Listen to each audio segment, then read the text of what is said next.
সকাল বন্ধুরা, চলে এলাম সকাল সকাল একটা নতুন রেসিপির সাথে। আজকের রেসিপি হচ্ছে বড়ি দিয়ে বেগুন আলু দিয়ে মাছ দিয়ে ঝোল, যেটা গরমে দুপুরের ভাতের সঙ্গে পুরো জমে যাবে। এই ঝোল থাকলে দুপুরের ভাত খাওয়া খুব ভালো হবে। এর জন্য আমি মাছ নিয়েছি আর আলু আর বেগুনটাকে এইভাবে লম্বা লম্বা করে কেটে নিয়েছি। মাছগুলো ভালো করে ধুয়ে রেখেছি। এরপর এই মাছগুলোর মধ্যে আমি লবণ আর হলুদ পরিমাণ মতো মাখিয়ে নিয়েছি, নিয়ে ভালো করে মাখিয়ে নিচ্ছি। এরপর গরম কড়ার মধ্যে দিয়ে দিচ্ছি সর্ষের তেল। সর্ষের তেলটা একটু গরম হয়ে গেলে মাছগুলো, প্রত্যেকটা মাছ ভালো করে একটু লাল করে ভেজে তুলে রাখবো। তেলটা ভালো করে গরম হলে তখনই মাছগুলো দিয়ে দিলে কিন্তু মাছটা ভালো ভাজা হবে, উঠে যাবে না ছালগুলো। এরপর ওই বাকি তেলের মধ্যেই আমি বড়িটা, আমি এখানে বিউলির ডালের বড়ি ব্যবহার করছি। ভালো করে বড়িগুলো লাল করে ভেজে তুলে নেব। এরপর লবণ আর হলুদ পরিমাণ মতো বেগুন আর আলুর মধ্যে দিয়ে বেগুনটাকে প্রথমে যেভাবে বেগুন আমরা ভাজি সেইভাবে বেগুনগুলো ভালো করে আগে ভেজে তুলে নিতে হবে। একটু লাল করে ভেজেই তুলে নিতে হবে।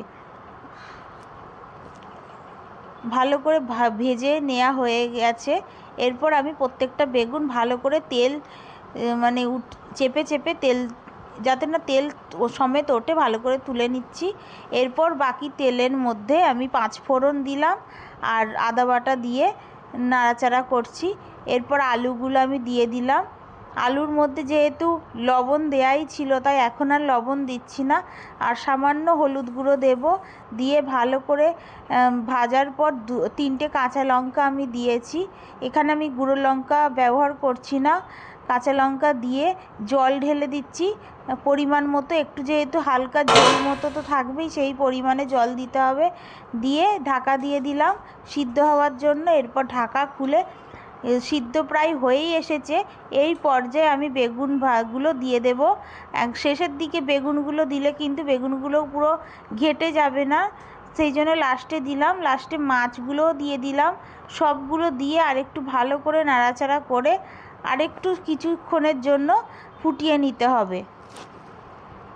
ঝোলের মধ্যে যেন মাছগুলো ডুবে থাকে সেই রকমভাবে আমি করে দিচ্ছি, কারণ ঝোলটা না হলে মাছের ভিতরে ঢুকবে না।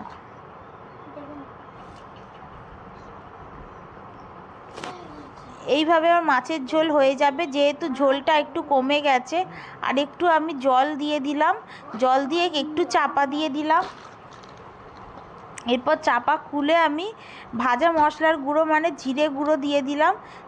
গোটা জিরে আমি দিচ্ছি না, জিরে বেটেও দিচ্ছি না, এখানে জিরে গুঁড়ো দিয়ে দিলাম আর একটু জল দিয়ে দিলাম। ওই বাটির মধ্যে একটু জিরে গুঁড়ো ছিল, আর লাস্টে একটু লবণ অ্যাড করলাম। সেই তখনই লবণ দিয়েছিলাম, আর দেয়া হয়নি। এরপর আর একটু লবণ দিয়ে দিলেই কিন্তু রান্নাটা আমার হয়ে যাবে। এই ঝোল কিন্তু খুব ভালো লাগবে গরম গরম দুপুরে ভাতের সঙ্গেই।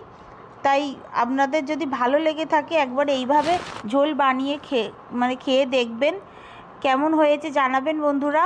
আর ভালো লাগলে একবার অবশ্যই বাড়িতে বানিয়ে খাবেন। বড়িগুলোও কিন্তু গোটা গোটা আছে, বেগুনগুলোও গোটা গোটা আছে। এই রকম অবস্থায় কিন্তু রান্নাটা ভালো লাগবে।